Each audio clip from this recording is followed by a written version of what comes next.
Shabbos, and I want to talk about opening containers. I'm going to unshare this. How do I unshare? Stop share. Okay. Right. Good. So I've got here a container. Can you see this container? Yes?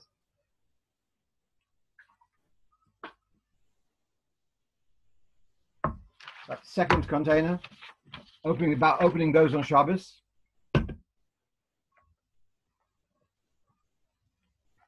You see that? How would you open these normally in a weekday? Anyone? Turn the can. I didn't hear that. Turn the can. So usually these have, as far as I remember, a little plastic round disc, and then there's a little ring, and you put your finger in and you pull at the ring, and then the plastic disc comes out. Familiar? Okay, don't all come Some out you just right. like twist and it breaks the seal. That's right. That's also true that some of them have got that the lid, if it has got like teeth sticking out, and by twisting the lid clockwise, it kind of tears the carton and the plastic, and then you take it off. Yeah, that's a different type. Then we have this type of drink carton, another Shiloh. Then we have, can you open these types of bottles on Shabbos? Breaking the disc, breaking the ring off. Okay, almost finished. Can you open such a packet on Shabbos?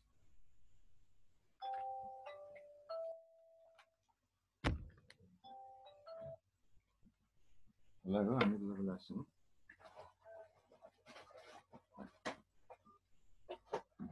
My last one is, can I open a box of cornflakes on Shabbos? And that comes in two questions. One is to open this, to slit this open. And the other one is, can I open this bag?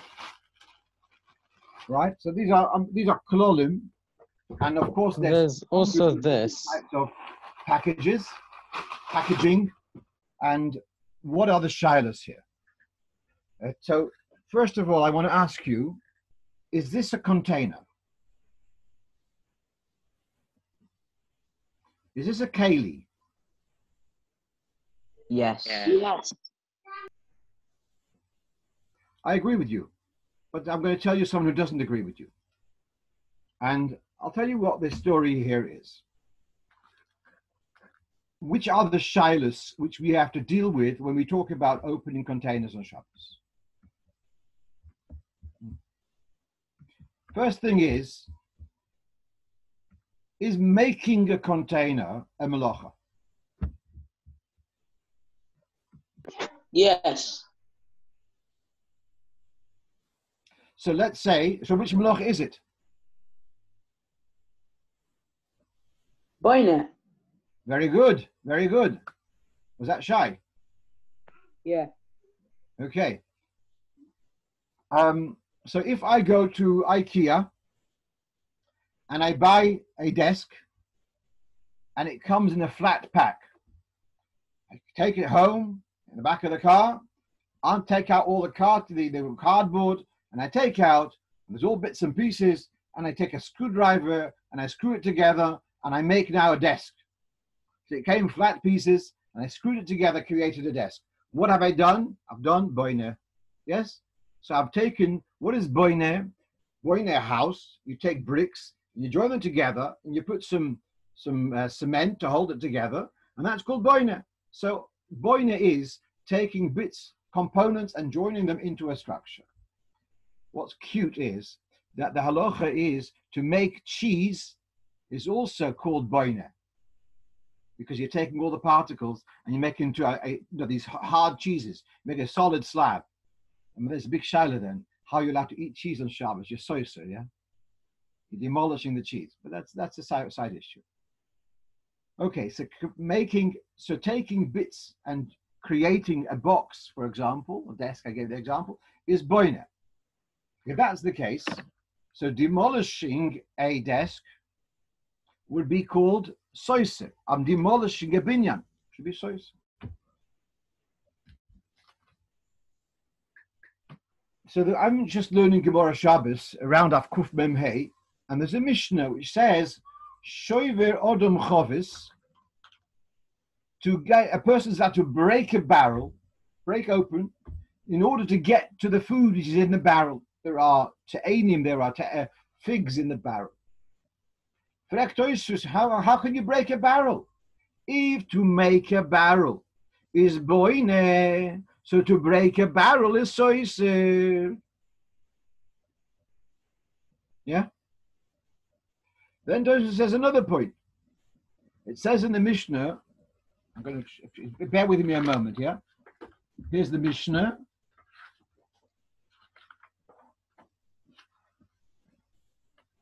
The Mishnah is in Daf Kuf Mem Vav. Shoiver Odom Esachovis, Lechol Hemeno Groigeres, Ubelvad Shelo Yiskaven Lasis Keli.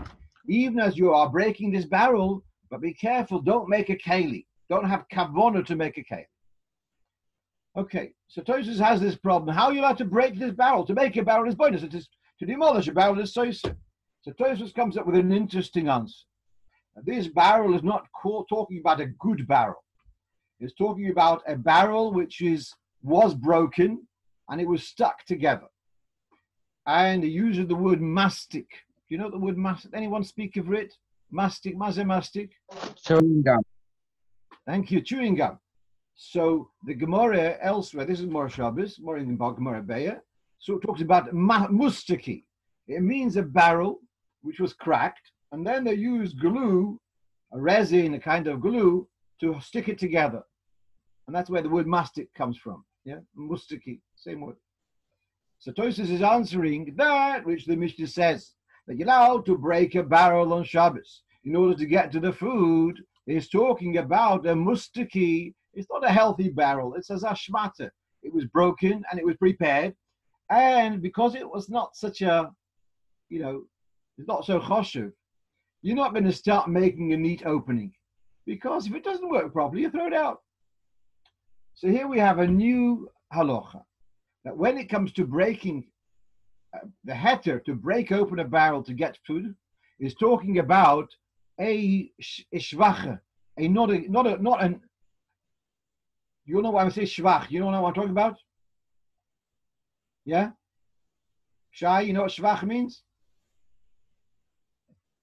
Shai. Oh, you frozen? Okay. Yeah. You're frozen. Okay. What does shvach mean? Not as strong and okay. Stiff. Okay. No, not stiff. No. Shvach means weak. In Yevrit, they say chalash mod. It's like you have a weak argument. In Yiddish, we'll say it's a schwache argument. Yeah. All right. That was in English. But nowadays, all the cans and stuff are recycled, so they're also not as strong as they used to be. Okay. Good point. All right. Let's come to my tuna can. How long could this can last? A long time. 5 years, 10 years. I wouldn't want to eat the food after 10 years, but the can can last for 10 years easy. So the can, if we're looking at now listen, you all know the words gavra and cheftza, yeah? Is the can itself a strong keli? Yes. Is it choshev? No. No. Good, Shai, thank you. It's not choshev because once I've taken this out, it's going straight into the recycle. So it's not choshev. So here we have a machlokes between contemporary poskim. The Shulchan Aruch says that you are only allowed to break a barrel which is a mustaki. The question is, what do you mean by mustaki? Because it is objectively shvach, or because you don't give it chashivas? And that is going to lead to the question, are you allowed to open a can on Shabbos, not with a neat opening, We'll deal with that soon. But are you allowed to open a can on Shabbos? If you say that Rooster Key is that the chefze has to be a schwache chefze, well, then you can't open a can on Shabbos because the can is a strong article. If you hold that the word of Rooster Key is because it's not choshev, so a can is not choshev, and therefore you are allowed to open a can on Shabbos. Got it? So here we have two views. And the way I was taught by I was Makabel from Rabbi Heller, Zol Zayin Gesund, and also with the Rav in 770 in my time was Rabbi Zalman Shimon Dvorkin, and the view was that you're not allowed to open a can on Shabbos. So in my house, we don't open cans on Shabbos, and I try to, whoever asks me, that's the advice I give them. But I know, and I'm sure you've seen people who do open cans on Shabbos, so they are relying on the more lenient opinion.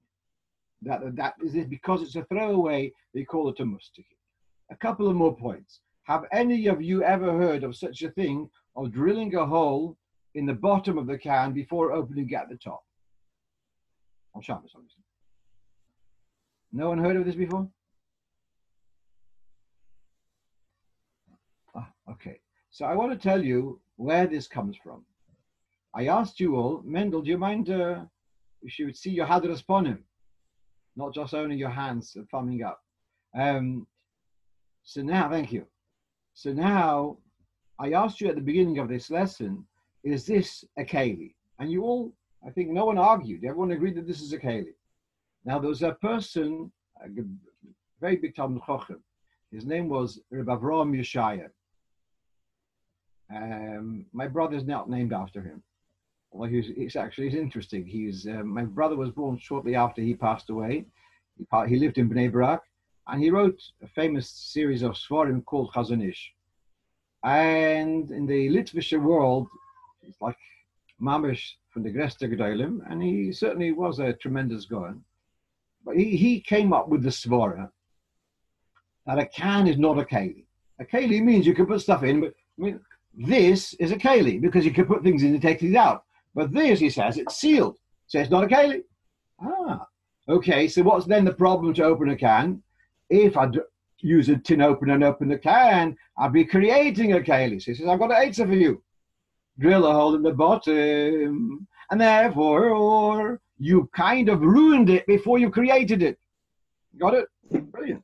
But how do you keep all at the bottom? If you keep a hole at the bottom, everything will pour out. So then you have a jug underneath or a bowl underneath. Good. Yeah, of course you have to be practical also. But that was his chokhmah. You won't need to open the top. Pardon?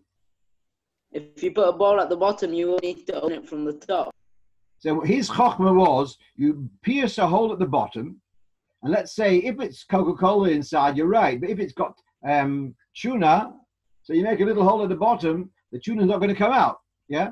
Or sardines. So you make a hole at the bottom, and then you cut open the top. But when you cut open the top, you're not creating a keli because it was already ruined before it had a chance, yeah, to become a keli. That's his svara. However, many fine poskim disagree with him, and they say this is a keli. And therefore, making a hole at the bottom is ruining a keli.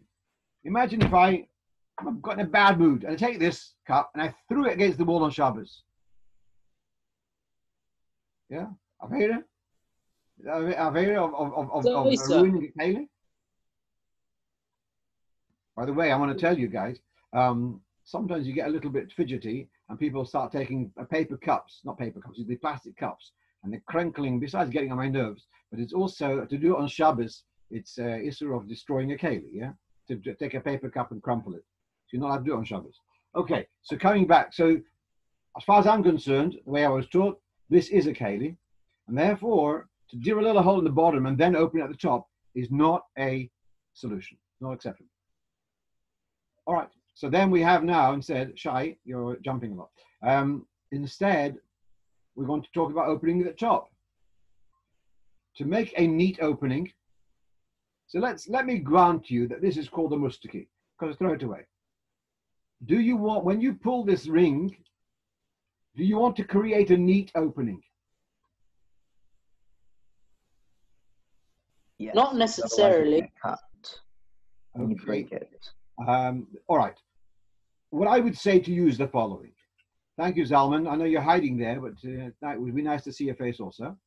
Unless you don't have a camera, then you can help them. That if you want to drink from this directly from the can, Communig America, so then you're going to want to have a neat opening because you don't want a jagged edge which is going to cut your lips. So if you're drinking straight from the can, you are intending to make a Pesach Yofer, a Pesach Noah. The Mishnah says, Mulvad, even with a Rooster Key, when the Mishnah says you're allowed to break it open to get to the Groigris, Mulvad shelo yichaven lasis Pesach Noah. So therefore, to open such a can on Shabbos and drink from it, I don't see any heter. If a person opens such a can and pours it straight out into a cup, then they can say, I don't need the opening. I mean, I don't need a neat opening. I need an opening. I want to get the Coke out. But I didn't need to have a neat opening. So then, yesh al ma'lismoich. If people open cans and they're relying that it's a Rooster Key and they're pouring it out right away, then yesh lahem al ma'lismoich. No one's asked me, what about if you're going to put a straw inside? Perhaps also. But if you're going to drink straight from the can, then you're for sure you want to have a Pesach Noah, because otherwise you're going to start hurting yourself, and therefore you shouldn't be pulling and drinking like this. It shouldn't be allowed on Shabbos. Let's now go on to these drinks.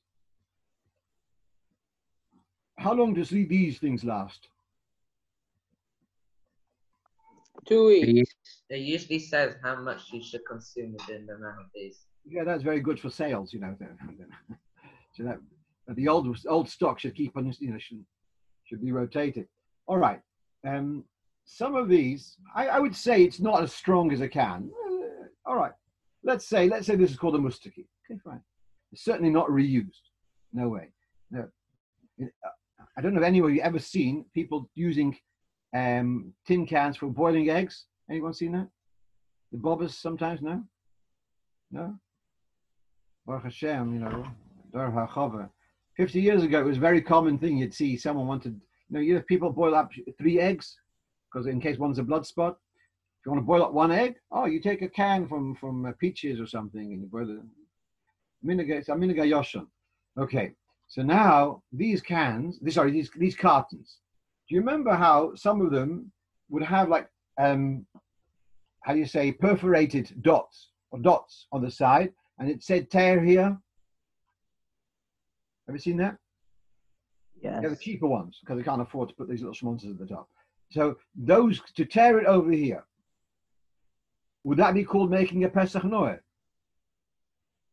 Would that be making a neat opening? No. Yeah. Yes, it is. Okay. If you wouldn't cut it that way, you know what happens? You pour it and it becomes, oforatz all over the table, yes? So if you make a diagonal cut over here, it's going to allow the liquid to come out and some air to come in, and it's going to come out masuda. You know why a bottle, and it's not going to happen here, but if you pour a bottle and it starts, yeah? Why? Because it has to let the air in whilst the liquid's coming out. But if it's like a triangle shape, so then the liquid comes out at the bottom and the air comes in at the top, so it goes out, eventually, comes out calm. So that's why they make these openings, they make them like a teardrop shape, yeah? Like it's wide at the bottom and narrow at the top, so that the drink comes out the bottom and the air comes in the top. So coming back, to cut this carton at an angle, which is going to make an opening, which is neat, and it's going to pour normally, and it's going to allow, that would not be allowed on Shabbos, because you are, even if it's a Rooster Key, we said you're allowed to cut open, but you're not allowed to make a Pesach Noah. Clear? So you can't cut this in a neat way. What can you do? I'm going to come to these in a moment. To take a knife and stab it in the top, make 2 holes in the top, and then empty it into a jug, and serve the orange juice to the Shabbos table with a jug, that's okay. That would be okay because you're not creating a Pesach Noah. Another thing is that you've avoided advertising in Sainsbury at your Shabbos table.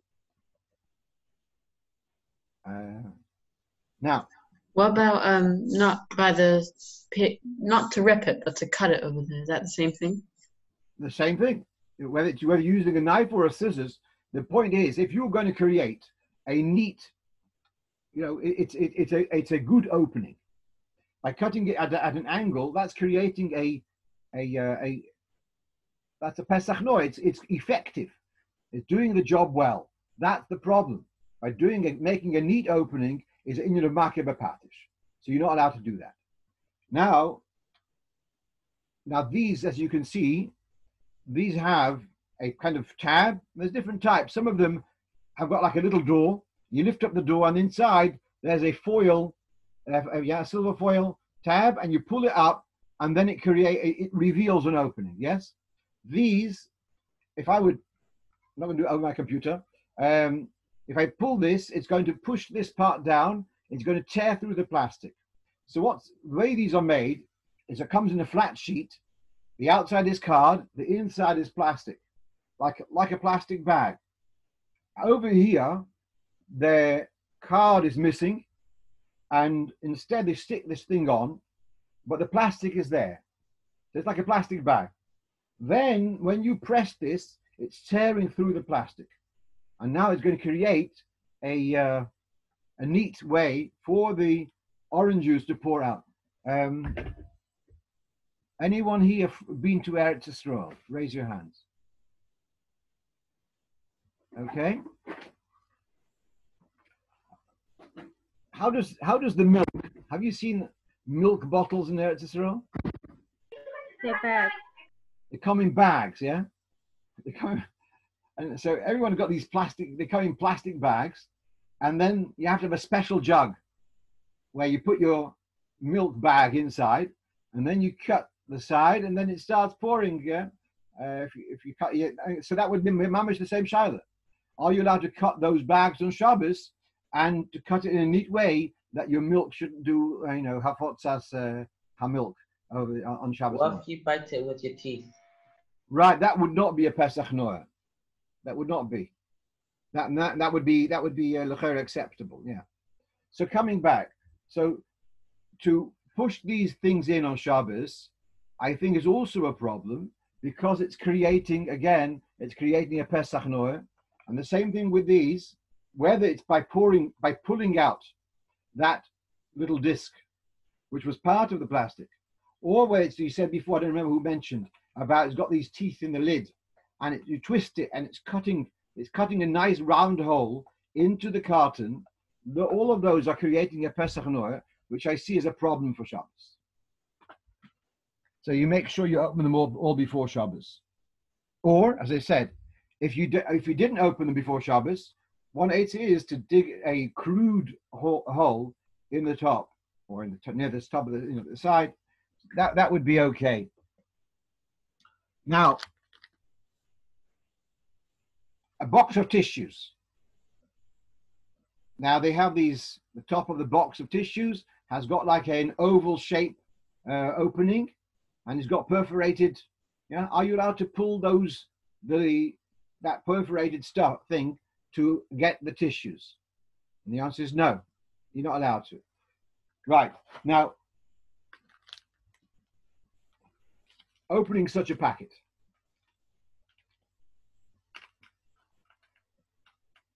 The way this is produced in the factory, which I've never been there, is that they have bags. And the bags are put on a conveyor belt, and it stops at a point, and 2 kilo or whatever of flour lands in the bag. It goes a little bit further along the conveyor belt, and then the machine folds it over and puts a drop of glue over here and seals it closed. That's true for a bag of flour or a bag of sugar. That's the normal way these things are done. So are you allowed to open such a bag on Shabbos? Similar question. If you buy your challahs from Grozinski or other fine Jewish bakeries, they come in plastic bags, and the neck of the bag is sealed with a plastic, with a bit of sellotape kind of thing. are you, and usually you can't really open it there. Besides, also normally it's got writing on it. Are you allowed to tear the bag to get the challah out? So the answer is that you are, if it was already a bag, it already had a Pesach, you are allowed to tear the challah bag in a not neat way, in a crude way. You're not making a neat opening, and you're allowed to open it in another place to take out the challahs. That's okay. So that's one thing. Now, what about back to the packet of sugar, the packet of flour? Here, it's been stuck with glue. Are you allowed to unstick glue on Shabbos? No. Thank you, Mendel. What malacha is that?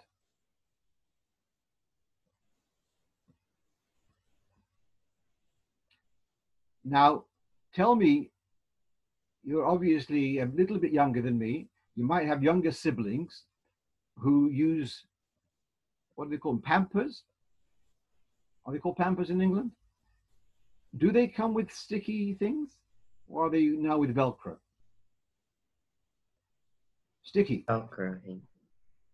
Well, Velcro is less Not, of not exactly Velcro. It's like they were like sticky things, like sticky plasters. But it was, a sticky plaster, if you stick it on a glossy surface, it's easier to remove. If you stick it on something which is more soft, then it's harder to remove. You understand? Like a polythene bag, you stick a plaster on it, you can't really remove the plaster. You stick a plaster onto something which is hard, then you can remove it. At any rate, are you allowed to unstick the plasters? Sorry, the Pampers on Shabbos? Imagine if you couldn't, you may have a rather stinky situation over Shabbos, yeah. So now, yeah. So what's the story here? Are you allowed to unstick stuff on Shabbos? And so here, the solution for this is that if it's stuck only temporarily, it was a chatchila stuck only to be there for a short while, then some poskim allow you to open it on Shabbos. So the example, I'm going to just finish off with this. We're going to have to come back to this next, what's today, Sunday? So on Thursday, Bez Hashem will, wait a minute, today's Thursday, yeah? So on Sunday, we'll resume this. The story which we mentioned in poskim is about a fellow who gave in his shoes to be repaired, and the shoemaker, he sewed the two shoes next to one another. He sewed the right shoe and the left shoe, they're sewn together. On Shabbos morning, Reb Yankel wants to go to shul, and his left shoe and right shoe are stuck together. So unless he wants to go hopping mad to shul, so he wants to separate the right shoe and the left shoe. So are you allowed to disconnect something which was stuck, lechatchila, with the intention of it not staying stuck? Now here's a machlokas arishonim, and Alter Rebbe brings, I think, Rabbeinu Yoel, who says that you can disconnect them because it was the lechatchila made only what's called tefira zmanis, it was only temporary, and therefore you can do it, but shaloi b'fnei am ha'aretz, not in the presence of someone who doesn't know the difference between this type of connection, that type of connection. So just to finish off for the moment, that's my basis of a heter to unstick this packet, since the glue was placed here not to stay stuck. The glue at this end was to stay forever, as long as the bag is going to be alive. So that will expect it to remain stuck. So to unstick it at this side, the answer is no. But to unstick it at the top side, which was clearly intended only to be temporary, then yesh al ma lismoich, to open it on Shabbos. All right, we'll continue on Sunday, Bez Hashem. Meanwhile, I wish you all a good Shabbos. And Chapara, in the last bit of Yemei Tashlumin from Shavuos, it's still no tachon because it's still a simcha, a hemshech of Shavuos culture.